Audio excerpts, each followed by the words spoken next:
Hi, everyone. I'm Jen Hannon from HMH Marketing, and I help technology companies build analyst relation programs and understand this evolving analyst ecosystem. Today, I'm so excited to be joined by Renee Murphy. She has over a decade at Forrester and just was at a boutique firm. She was a practitioner and she covers GRC, risk management, and sustainability, and much more. Renee, I am so excited to talk to you today about analyst relations, the world of the analysts, and all the things. Thank you for joining us today. Yeah, hey, excited to be here. And now that I'm not part of an analyst firm, I can't wait to spill the beans. Let's do it. I love it. Okay, let's dive right in. Let's talk about the analyst ecosystem as a whole. What have you seen change in the analyst world and analyst relations over the past year, 2 years? Where is it heading? So, you know what? It's funny. Two things. One is this mad run, just like everyone else, toward AI, right? This idea that that's going to change the face of research. And then another thing that's happening at the same time is the firms are pulling back in what they do. Like they're not traveling as much. They don't want to do advisory the same way they used to. They want to write more, but they want to engage less. I think there's this trend toward that, right? This idea that we're going fully virtual. You want me to show up? I'm gonna charge you 3 times what I used to because I don't know, because I don't want to show up. And if that's really valuable to you, then you'll pay for it. Like it's this idea that AI is going to reshape that. And here's what I'll say about that. I mean, somebody should say it. And I'm not going to write a blog post about it because it would be way too long. But someone should say it. You got two choices right now if you're in the business of what I do, if you're in the analyst business. One is you're hyper engaged with your client. Let's sit down and talk about what you want to do. Let's sit down and talk about what's in the roadmap for the product. Let's talk about what you want to tell your current customers, how we're going to go to the market, and then let me tell you how what I do can fit into that. So I can do webinars, I can do events, I can do thought leadership for you. I can create any kind of content you'd like around the idea that, it's about risk management and it's coming from an independent voice. We can get all of that into your program. I can do that really closely with you, or I can become a data set. Those are the two things that are pulling on each other right now. So if you look at the market overall, you'll have a bunch of independents out there. Me, John, Michael, there's a bunch of us in GRC. There were a bunch of independent boutique firms who believe that close interaction with clients is kind of where we all should be. And then you have the big four, the Chartis, IDC, Forrester, and Gartner. We'll call them the other big four. The other big four are sitting there saying, I got to figure out how to leverage AI and become a data source, which is totally fine as long as you realize that you are a curated small language model that is constantly freshing your own data with the brain power of all of these analysts who now have no access to the market because you don't actually engage beyond just creating competitive research about vendors. And even if you're going to do more than that, even if you say, well, it's not just about competitive stuff with vendors, I'm going to do thought leadership too. Fantastic. But you're doing it for an algorithm. You're not doing it for a reader. You're doing it for a subscriber to an algorithm. And I think if that's where you're going, then you need to go. Go, go, go. Run there as fast as you can because the risk intelligence market, which is what you'll be in then. I think if Forrester were nothing but a data feed, they would be the most incredible risk management data feed like ever. You could query that thing for almost anything. And it wouldn't be just vendor stuff. They write a ton about, good, practice stuff. Like, here's how you do it. Here's how other people do it. You should do it like that. That kind of stuff, being able to query that as a small language model as part of your IT or your risk management or anything like that'd be great. I mean, even horizon scanning about them, like how consumers work. Imagine adding that data to your data set for risk management. That's crazy talk, but you can't do it now because it's not real data. It's not a data set. It's a bunch of research that's really hard to get through and hard to manage. So for me, what's the overall view of the market? I think we're going to see this crazy bifurcation where the boutique firms are going to go full on, like hands on. That's me. I'll tell you, I don't want more than 7 clients because I can't be hands on after that. Now it becomes, here's a menu of stuff I do and you can only pick from it. I don't want to be like that. So that's not how I'm going to work. I don't think that's how other boutique firms work. If they do, then they're only boutique long enough to be bought or be big enough to hire more analysts to cover more stuff, to sell more reprint rights, which brings me to the second part of the business, which if you're in the business of creating research, you're in the business of selling reprint.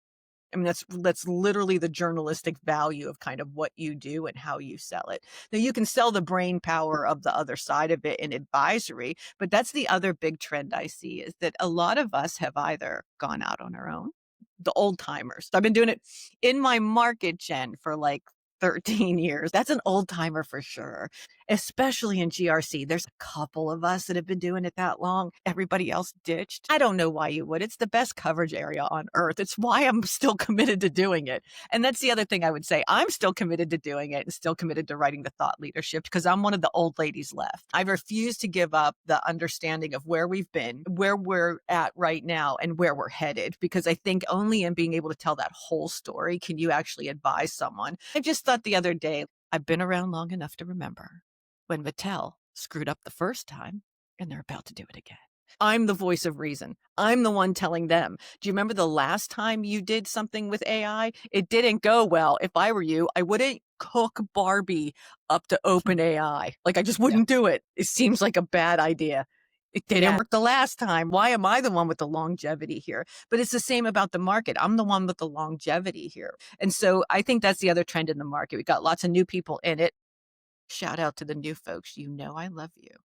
My heart. I'm so glad you're here because I do want to retire someday. But it's going to take about 5 years for you to become a really good analyst, for you to really understand the market, for you to be able to make predictions that will actually be close to coming true because you just know it and you have enough history with it. You've talked enough to enough people about it. That takes a long time. I would tell you at Forrester, that 5th year feels like, all right, I'm in graduate school. Okay, that first year, I'm a freshman. I'm still trying to figure out where the buildings are. It feels like that. I don't care where you are. I don't care how you come to it. It feels really like you want to quit every day. It's just a really, really, really hard job. You don't see everything you do as an analyst. You don't touch all of it until maybe the end of your second year. So now your sophomore year, the end of your sophomore year, you feel like, okay, I've done it all. I feel like I can maybe be able to. By the end of your junior year, you're starting to feel like prom next year. I run the school, baby. I run the school. Now you're just gunning for, I'm going to keep doing it. Now it's just how much can I do? And that's how you start thinking about that stuff. I think a lot of analysts would tell you, because they stay a few years, right, Jen? You'll see they hang around for a few years and then they go work at a vendor, or they hang around for a few years. They go, I would say that there's two schools of thought on that. There's a handful of us that do it for a long, long, long time because it really does suit us. Our strengths are that kind of work. Those are my strengths. Like that whole gig plays to what I'm good at. And so why wouldn't I want to do it? For a lot of other people, it's how they find their next job. And they'll tell you that's how they find their next job.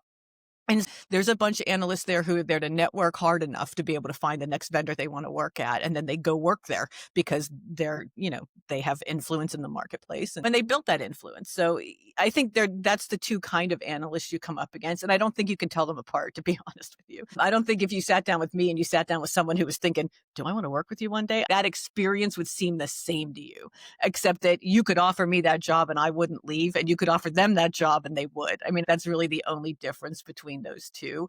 And I've seen that And a lot recently, like analysts going to a big four for 2, 3, 4 years and going to a vendor in the space, which to me, it's kind of interesting because you've talked to all of the other vendors that are all competition and then you're off and you know yeah, all this, right. I never got that either because I was like, that's really not okay. And what right? do Like, you isn't that tell conflict of interest or something? Like, I It don't know. sure as heck should be. But I guess the other side of that is, I remember when I was, because I did the same thing, I went and worked at Diligent for a year.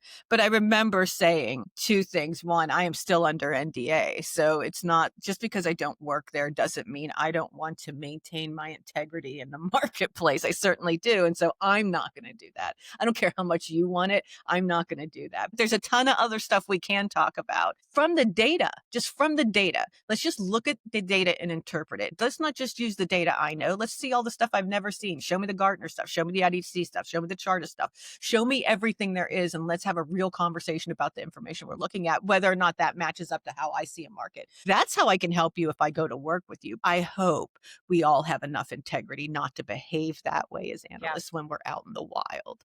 Yeah. I hope we do. A lot of people have been saying, oh, AI is out and the analyst role is gone. It's all going to be gone. Gartner's gonna be And, gone. th Whoever's how do you okay, be okay. gone. Like, I see these posts on Are you LinkedIn seeing it? too, and Yeah, they they're everywhere. drive me up a wall. "Look, I can query these things, and I'm gonna save you a $500,000." It's like, "Time out, buddy. Back up. You can't that's not how any of this works." Sure, you could query that, but when these companies go away because no one's paying them to actually originate the research and they can't afford to do it for free, because that's what'll happen. Where do you think that answer that you just queried came from? It came from the continual work of deep thinking and publishing of all of this stuff into the ether that allows you to even query it in the first place, you clown. So in my mind, go ahead, do it. You'll never pull market data beyond 2020. Is that what you want? Because the only people who are looking at the market data are the people who publish it the first time. The only reason when you query it in ChatGPT that it brings it back is because someone actually did that work. It doesn't do it. It's not magic. It doesn't go do it by itself. Someone had to create it. And yeah, they're not going anywhere. This all drives me crazy. I remember when bookkeeping was on paper. That's how old I am. I remember bookkeeping and everybody said, "Oh my God, spreadsheets. Oh my God. That's the end of accounting." Why would that be the end of accounting? You still need accountants. They're the one who type the numbers in. Where did you think the numbers were going to come from? They were going to magically just show up in a yes, that's exactly what they thought. This is how people are approaching AI. Like it's some magic thing that is just going to suck up all the suck up what? If no one's creating it, there's nothing to suck up. Which is why I think when we talk about language models and we talk about AI and we talk about cultivating the information that people need to leverage AI in a good way, this is the analyst in me. When we talk about that, we're talking about small language models. And in that world of a small language model, one meant just for regulation around automotive industries. I'm talking like that. That's how narrow that model is because then it doesn't hallucinate. I get good data out of it and I can query it all I want. Like, ta-da. You should be doing that with your research, Big Four. That's how you should approach that. You have a small language model to offer. I can plug that in through API to my GRC platform. And now I can continually monitor third parties based on all that stuff you publish about a market. Duh. Like it almost like, my God, the CX index. Could you imagine that in a data feed? That is the epitome of third party risk management. What a great data set to have. And that's not how they sell it. That's not how they think about it. But it's a shame because it would make an unbelievable small language model. And then it keeps all those analysts still working because we still need good sound data on the back end of that. And we still need thought leadership out the front end. No one's going to look at that data and API feed and think something incredibly amazing about it. They're just going to plug it in and walk away. It's up to those analyst firms to say, but wait, did you think about this? Look what these amazing things you can do about this. So for me, that's how security and risk at Forrester, where I came from after a decade, turn that into a small language model and just do the thought leadership out the front door. That's how Right, you should do that. right, Like that and would be amazing. yeah, that would be amazing. I love that. I love you have a unique perspective. You've been at Forrester, you've been at a boutique firm, you're a practitioner, now you're independent. Can you talk about the key differences that vendors should understand when they're working with these different types of firms and building the relationships with each? What are some things to keep in mind? It's what you want out of the relationship, right? So you're a mid-market company and you're looking to figure out how to get into those reports. I think you're better off going down market to someone like me to say, let me help you figure out how to get in these reports. Let me show you how you should be doing a briefing. Let me show you what you should be saying to these people who you're supposed to be talking to. Let me show you what your market looks like and why, when you say this, you're not playing to your strengths. Let's figure that out. Let's figure out how to get you in a report. Like that's one thing. The difference between those are, if what you want is custom research, ROI studies, webinars and event stuff based on published research, that's your big four. Like you go to them for that stuff. Right? And you shouldn't think twice about that. I had one AR person say to me, I bought this certain thing from this certain this certain firm. And I paid about $170,000 for it and it created $14 million in pipeline. Like boom. That's why you do it. What do you want to do today? Right. But I would also say that they aren't going to help you with your reach. So if you are the mid market, they're not going to help you figure out how to sell it. It's on you to sell it. They're going to give you all that data back. Now you're going to leverage your own networks. You're not going to leverage their networks. It's not That's not independent. Can't do it. They can't do it. They literally can't. So it's up to you now. So if you spent that money, could you put together that kind of pipeline just based on who you know? That's the big question. And if the answer to that is no, then okay, you're not ready for that kind of thing yet. So let's go farther down market and figure out what we need to do to get you ready for that. Because I do think there's a role to play there. But I do think if you're a mature organization, if you know what you do, if you plan it out a year in advance, you have a good AR person who knows how to leverage that relationship for sure. Yeah, go spend the money there. It's a lot of money, but that money is well spent when you really think hard about it and you can leverage them as best you can. The independence, we all have strengths. We all do our own thing and we all have strengths. And mine is definitely the content creation and like the webinars and the I'm better in person than on the page. So events and stage stuff, I'm really good at that stuff. And so that's typically how I would be involved. I also am doing a ton of thought leadership. So if you wanted to publish that, we could talk about that. If you wanted to, stuff like that. But we all have our own strengths. Like I talk about brand risk and AI governance, and that's it. I don't talk about products. I don't write that comparative research. Don't come here for that because I don't do it. But I'm more than happy to take everybody else's comparative research and spend an advisory day telling you what it means because data's data. Everybody has a role to play. But here's what I'd also say. That's comparative research reports. Yeah, Right? Like you guys get so mad about that and you we get do. so Mhm. upset and There's a lot of everybody's pressure. There's a yeah, lot of jobs are pressure. hanging on the balance. I've done things where it's gotten people fired. Just Yep. because I said Yeah. something in a report, someone's gotten fired. And you guys take that way, way, way too seriously. It is not that kind of report. I think everybody who writes that report approaches it in a way that's so methodical. First of all, it is not pay for play. Is it an awkward relationship? Yes, it's a horribly awkward relationship. I'm going through most of a 2-year cycle with you when we're best buddies and I'm working to help you gain market share. And then for 4-month period, we are adversaries and we're at each other's throat. It is a weird relationship. It's a weird like hump in that relationship, but the methodology of how we do that keeps it separate. It really does a good job of that. I can't talk to you during those things. I can't take money from you during those things. I can't, give you a heads up on where you scored. And when you find out is when you find out. The second you find out what's in the criteria, you're in the report. We don't play games with that stuff. The only thing locking you out of it at the very beginning is usually the inclusion criteria. How big are you? How much? And it's to corral the Fortune 500 into what they can buy. But those are to think that anybody would lose their job over that report, I know. just it kills me. It's not that important. What I will say is back in the day, here's why I don't like them. It's not that I don't think they're valuable. 90% of people who are going to make a purchasing decision are going to look at that report, one of those reports before they do it. It is a valuable place to be. I'm not saying that people shouldn't create them. I'm not saying any of that. I'm just saying y'all don't know how to read them and that causes a problem, right? Y'all don't know what to do with them. You don't know what they mean. You don't think about it in the bigger picture. You don't look at where you score well versus where you don't score well and what you could do to close that. You guys never read them right. And then the other thing is that it's weighted in a way to make the graphic look good. Always, always, always. Because it's not a helpful report in a mature market if y'all are up in the right-hand corner, like by yourself. Everybody, that's not helpful, right? And so all the weighting turns into here's how we're going to make this thing more, make more sense. There are people who are good at some things. Let's go find out what that is and start moving people around. But the wave, okay, the Forrester Wave back in the day, this is why it was cool. We would publish and almost no one did it right. Again, almost no one did it right. You would spend all this time with this spreadsheet. You would fill it up with data. It would be crazy. And then you would weight it. You'd say, here's what I think is important in the market, not what is actually important to you, just what I think is important in the market. Here's what I think. And then I write a report about it because reports are thought leadership. And so it should accompany. But in the report was a link to that spreadsheet and you could download it. And the reason you were downloading it was so that you could change the weightings from what I thought was important to what you thought was important. And once you changed them to what you thought was important, you would go back to that graphic and it would be completely different. Yep.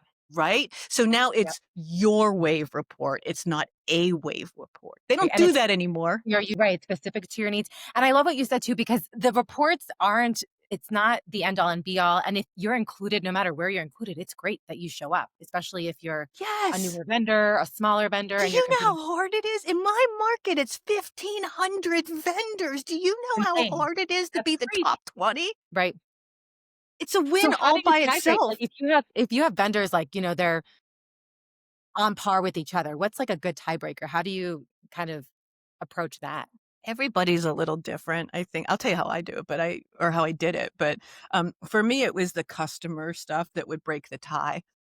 There's more than one person on that demo listening in, and I would go back, and they're junior people, they're there to listen, and how does Renee do this? Because that's what they're there to learn, and I feel bad anybody who learned from me. Any of you who ever sat on calls with me and thought, "I should learn from this." I'm sorry, because I really am weird and unique about it, so when I sit here and tell you, like, I'm not a normal analyst, I wish I were, but I'm not, and so when I tell you, like, I use it customer stuff is definitely how I break that tie. So if all of us are in that room and I said, "I think it's this," and then someone else says, "No, I think it's this," and then someone else says, "I agree with the other person," I'm like, "That's it. You guys are wrong. I'm gonna see what the customers say." And then you just go look at what the customers are talking about when it comes to that thing that I'm evaluating. Maybe it's third party risk management. Maybe it's so I'll go look at that. I asked a bunch of questions about that. I interviewed them and talked to them about it. I'm gonna go back to the notes and look. And if they say it's okay, it's not perfect, and there's some things I would like to see changed about that, then I win and it's a 3. That's to me what the customer stuff does. The weird thing is I haven't been any place where it actually gets a weighting. So we go through all the surveying and everything, but it doesn't actually count for points. So look at those reports for real and see what gets weighted and what doesn't. Because I would be doing fact checks. Like they would be like, why did I get such a bad score? It literally makes no difference. Like it's 0. And somebody might get fired over that, but nobody noticed it didn't matter, right? It was just me giving you some information. It wasn't me holding you accountable for said like information, right? Like I'm not holding you accountable for the score that I gave you in customer stuff because it's so subjective. It doesn't seem fair. Go look at that stuff. You guys, I wish you guys read those reports, and it really doesn't matter who writes them. I just wish you guys would, if there's data and there's strong data, they give you details, whether that's pie charts or whatever the heck it is ends up being, like really deep dig into that and make them do 2-hour advisories with you and make them show you the detailed stuff. Show me specifically when it came to this particular criteria, the maturity of the market overall. Show me how, you don't have to tell me who they are. Just give me a graph and show me how we all did. Because I want to see, am I with most of the market at a 3? Am I with no of the market at a 3? Show me what that looks like, because I want to predict my way out of this thing. I want to work my way out of it. And you should always, always, always make them bring the customer stuff in aggregate, because it's crazy good information. Just to see how all the customers think about something is really important, because what you're sitting there thinking, and this is risk management hands down, you're sitting there thinking you're doing a crazy good job when it comes to dashboard and reporting, and it turns out they hate it.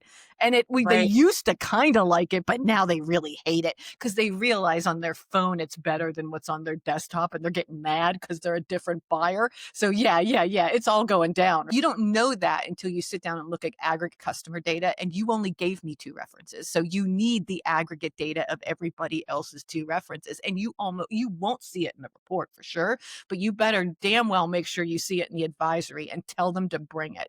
That's what you care They about. can bring that. That is something you can request, and they can bring it. Obviously, Yep. not name names, but they can kinda No, show. but yes, they can say, here's a pie chart. Here's what people who are doing this and this and this, and here you fell into here. Yes, make them bring that stuff. If you're not going to grow by just finding green grass, you're going to try to go steal someone's customer. How do you do that? What do they suck at? How can I be better than them? That's how you should use that stuff. Definitely. And there's way more data than they're telling you. That report is about this much of what they actually know. So if you are in a relationship with a vendor who does that kind of report, I think it's always good for at least 4 hours with them to talk about how that came out and what that looks like in the aggregate. And I don't even want to hear about me. You said what you were going to say about me. I'm good. And I read about everybody else. That's fine.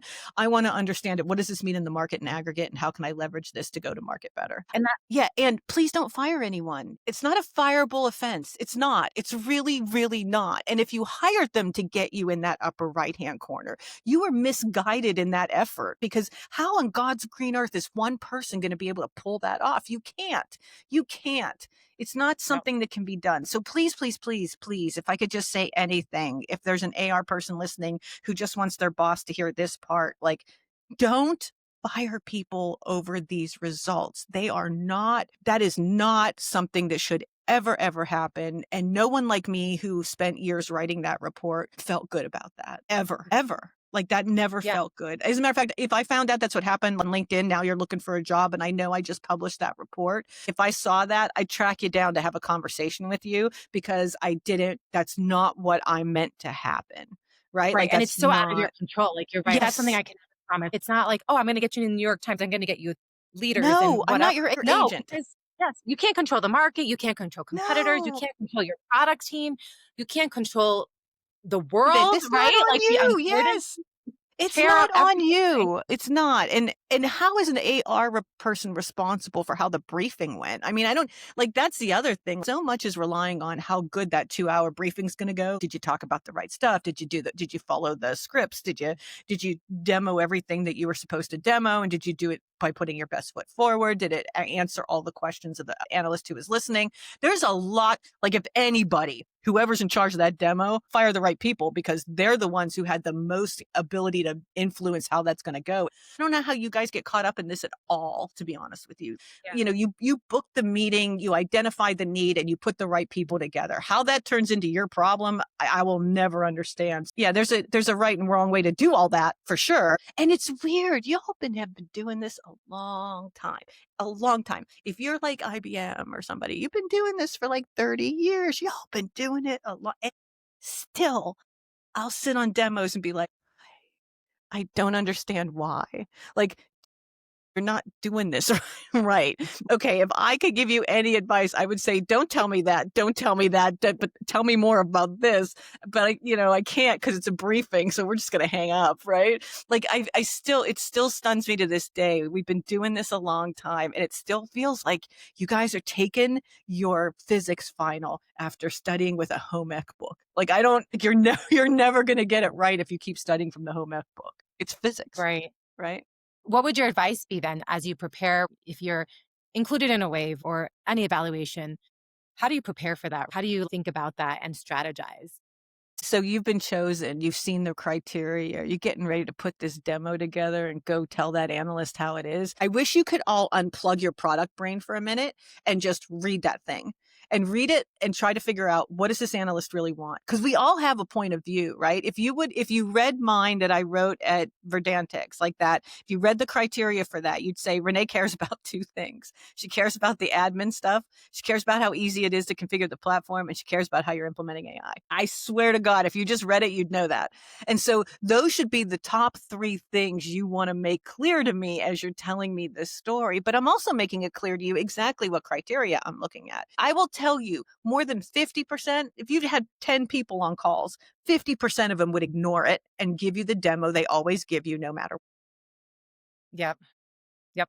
Right? And it's not in order. It didn't meet any of the requirements of the script. I don't know where we're at. I don't know what you're showing me because I gave you a list and told you what order I wanted to see it. So it'd be easy to figure that out. Now I don't know anymore. And so you're going to score really bad because I can't put it together. You're talking about stuff that doesn't make any sense to me because I told you what made sense to me. Right? And so it's like, it's all of that. But half of them will do that. And you're just like, That's how? my yeah. How? Especially like your job is if you give them the criteria and as an AR person, I'm like, okay, I want to make this as easy as possible for Renee or any analyst to see exactly, hey, you wanted this That's it. here. Boom, boom, right? You don't want to make it easy on me. You want to make it easy on you by making it easy on me. In the end, you're not doing me the favor. You're doing you the favor. If you want to control the outcome of this thing, then control it. Like seriously control it. Be thoughtful about your answers. Don't give me 3-word answers. You give me a dissertation on what you think AI is over the next 2 years in your GRC platform, or you give me 3 sentences, said, we're taking it seriously. We're going to use integrations and we're not going to do it in house.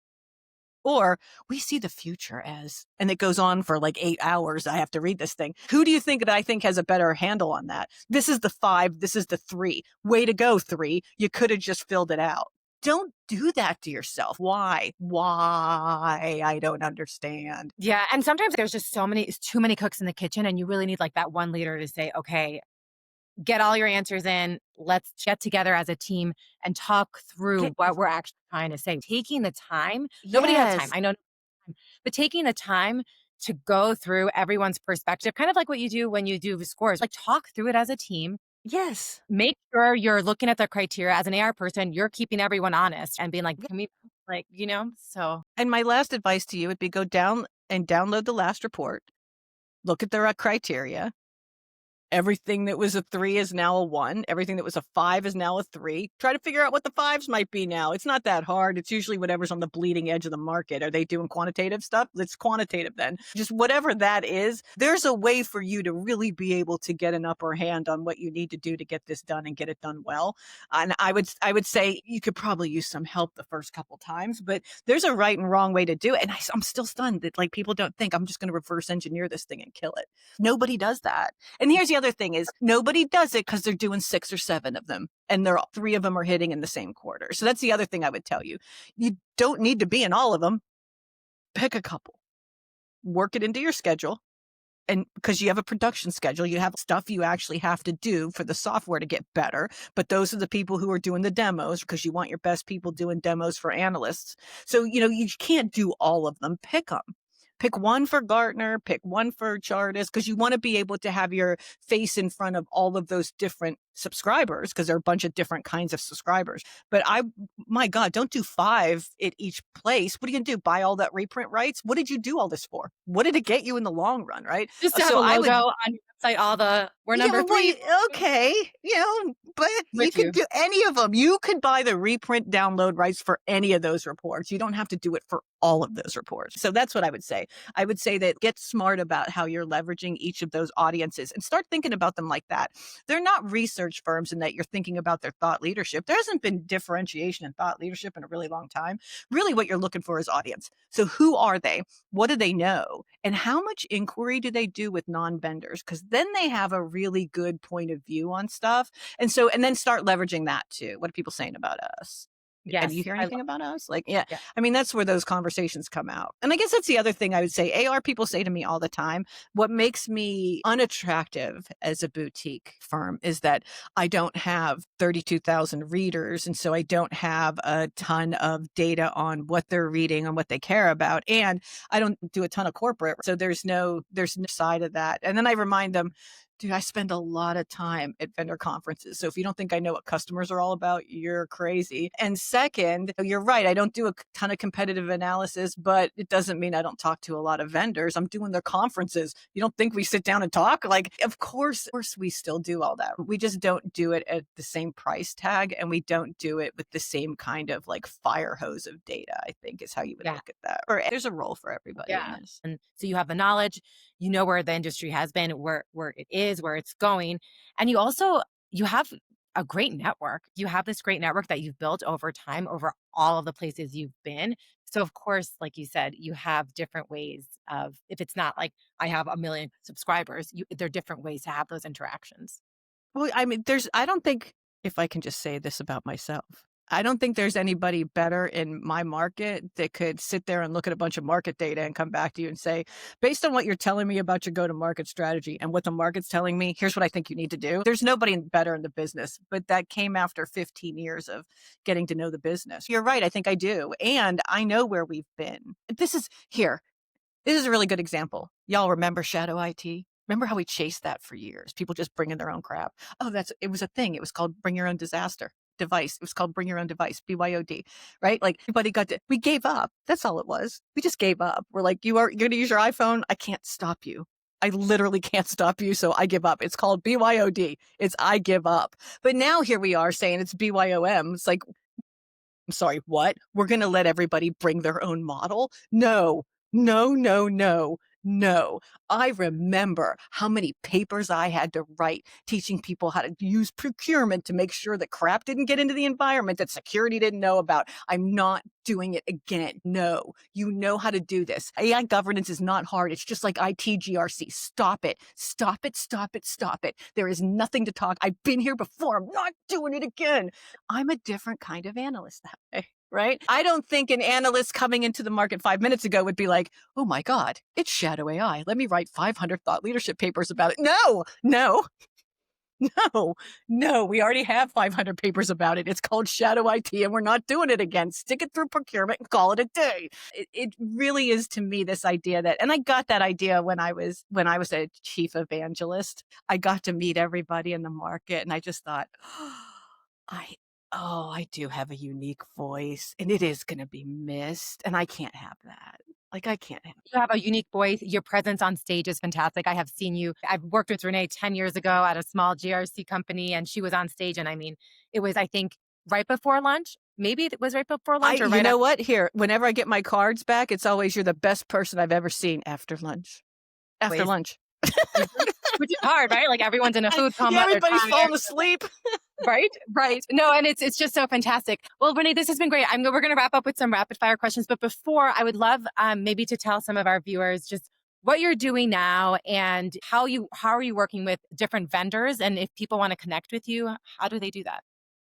Okay, well, yeah, you can find me on LinkedIn, DM me, or you can email me at Renee, Renee, in La Quinta, LAQUINTA, one word, at gmail.com. And I'm also on Substack. You can go find me there. That's where I publish. You do not have to pay to subscribe, and it's got tons of good stuff, maturity models, toolkits. Just go check it out. Again, I'm writing around the idea of AI governance for sure, but it's really tactical stuff. It's maturity models and best practices and it's templates for standards and meeting minutes and stuff like that. And I'm also writing a lot about brand risk because no one realizes that we can quantify reputational risk, and I'm tired of hearing we can't. So like I'm done. I'm going all in on it. Doing So it. and Yeah. I think that's unique in the marketplace. I got tons of people talking about AI, I got tons of people talking about compliance, but I think somebody needs to say, "No, you need to pay attention to your reputation, and I'm going to show you how." So I'm going to do some of that as well. So you can find me all those places, find me on LinkedIn. I also have a podcast.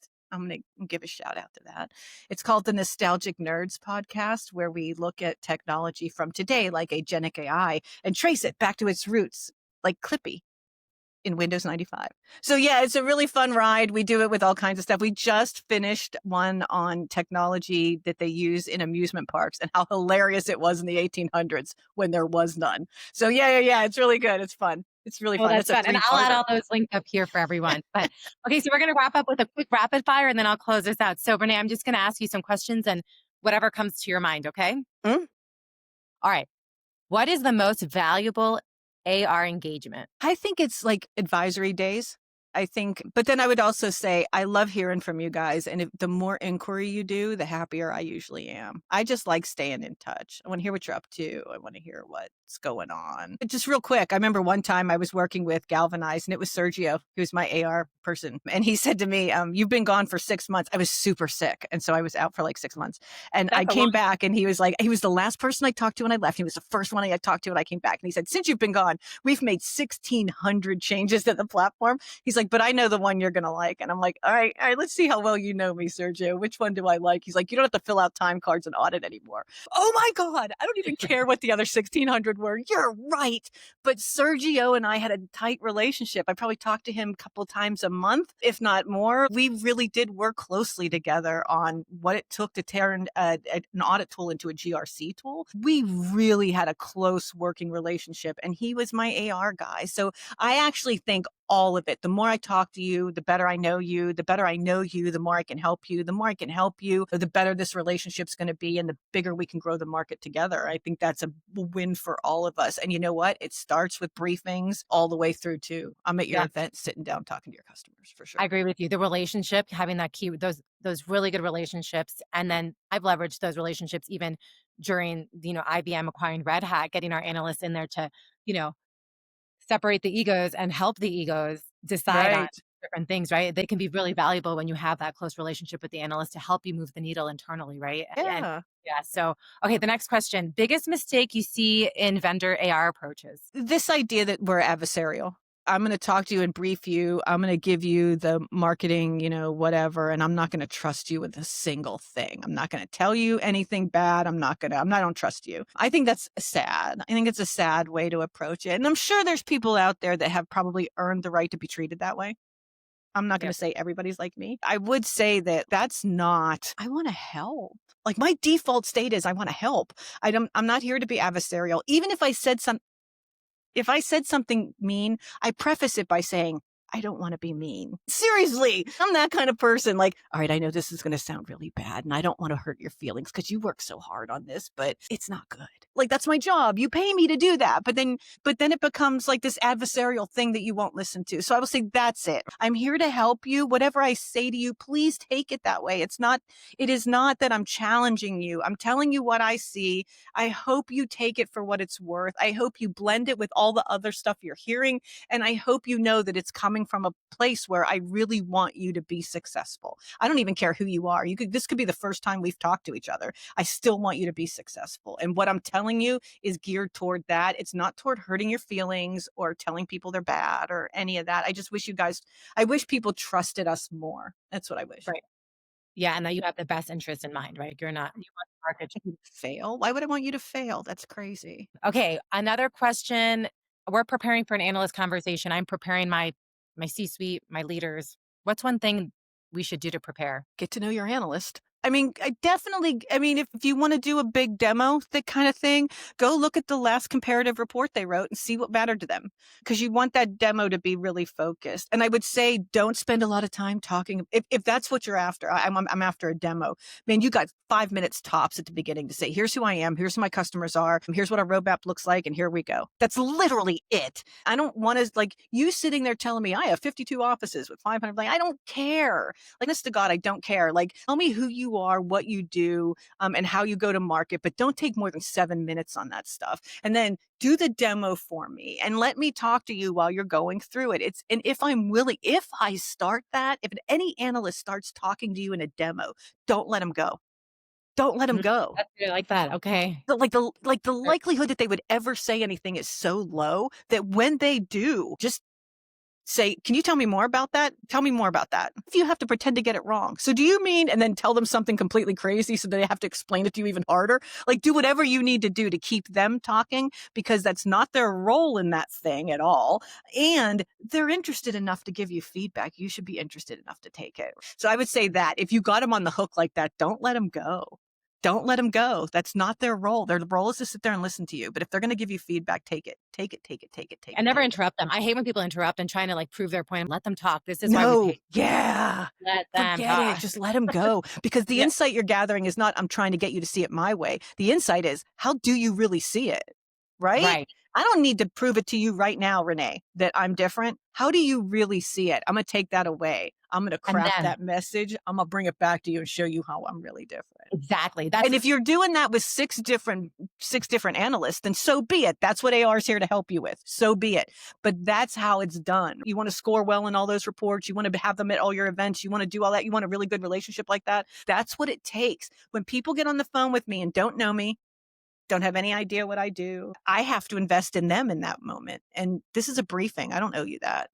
If you were my client, that'd be another story. But this is briefing. I don't owe you that. So that's what I would say. If you can get them on the hook, like, don't shut them up. No, yeah, no, let them yeah, go. you guys all yeah, everyone else on mute. Okay, one final question, then we'll wrap up. A lot of times, AR people have trouble getting buy-in from executives or getting more budget. What's one piece of advice you would give AR professionals if you're trying to get buy-in, the executive I mean, buy-in? again, it's that one statistic. 90% of people will look at a report like that before they buy. And you know what? And if they go to the research firm of du jour and they put in your name as a vendor, how many times does it come up? Is it one competitive report, or is it 16 other reports where they're talking about bleeding edge technology where they called and did an interview with you and now you're in the special thanks section, so you show up in the response and now you're in 19 reports. I mean, don't forget that that's not the only thing we're writing. Right now, I am convinced data management in this world is nowhere close to to where it could be. I would love to sit down with a bunch of data management firms and talk to them and then write a paper about it and give them a mention at the bottom, like thanks, special thanks to all these different vendors who talked to me. I really appreciate it. And now when you get like when you search them, you'll get that report too. That's what this relationship is all about. You want to be in their data set as much as anything else. It's influencer stuff, you guys. You are all YouTube influencers. Like start thinking like that. Whose audience could you leverage?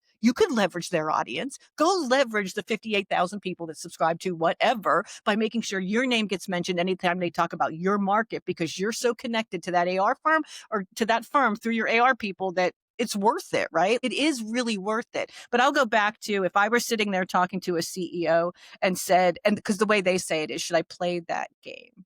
I want to play that game, Yep, it's a right? game. And I remind them two things. Renee's life work is not a game. It really is just about having a really wide audience for influence and being able to say an independent third party said this about me. I would tell them as their evangelist, how do you not sit down in front of the client and say, I'm a market leader in whatever the hell it is? You know, third party risk management. I mean, for diligent board management, how can you not sit down in front of a client and say, I am number one in governance in the market? And that's not me saying it, it's Forrester. Like that's Yep. what like why That's how a is that money not how maker. you That's yeah, revenue. Yeah. No, yes. I have had it. you get to do now. Why is that? And you get to probably do it for 2 years. There is a ton of upside in that. And the more you learn how to leverage it, the more you think it's a game worth playing.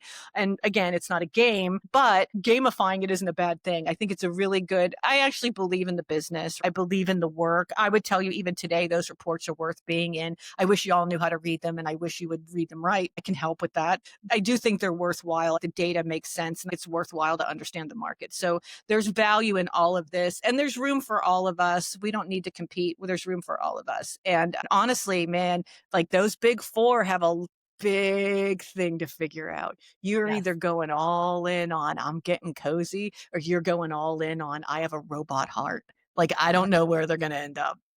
Yeah, Yeah. we'll see. It'll be interesting. We Yeah. should talk again in like a year and see where we're at. Yeah, right. This is They're so going to have fun. a cold robot heart, Jen. We'll add them to this call. Well, honey, this has been so amazing. I so appreciate all of your advice, your insight, your inside scoop. Always fun learning from you and talking to you. And if you guys want to learn more about AR strategy, you can reach out to me. I'll put my email up here. And if you want to connect with Renee, I will put her email and her LinkedIn up there.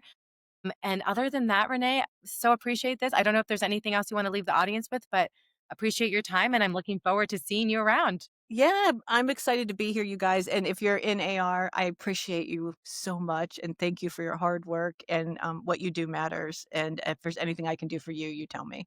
Jen, thanks so much. Really appreciate Thank it. you, Renee. This is so great. I will see you soon, Renee.